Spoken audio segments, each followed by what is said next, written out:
काफी जगह है। इसके साथ ये पार्क है, ये सर पिछले 2 सालों में बना है सर।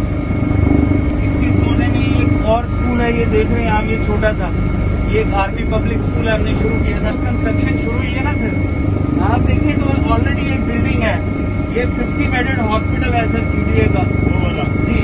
और उसके साथ ये 100 बेड अभी चाइनीज बना के दे रहे हैं। आप देखें पीछे इन्होंने एक कैंप बनाया हुआ है, ये चाइनीज कंपनी है सर जो बना रही है उसी हॉस्पिटल के पीछे।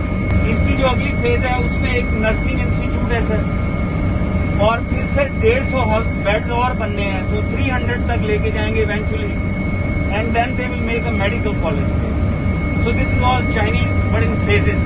टावर लगाया स्पेशली यूकोन का, बट ये है कि फिर भी ये अपना भी बंदोबस्त करते हैं, कैप्टिव पावर इन्होंने की। और गैस भी turn back, I will indicate to you जो पावर प्लांट की जगह है सर। ये जो रोड जा रही है, ये कराची वाली रोड है सर। इसी रोड के साथ देखिए वो जहाँ से पहाड़ शुरू हो रहा है सर, उस पहाड़ के फुट हिल पे सर पावर प्लांट है सर, वो जो 300 मेगावाट वाला है। वहीं पे सर वो एक हल्की सी बिल्डिंग आपको नजर आ रही है, AM99 के नाम से अभी एक रिजॉर्ट बना है सर।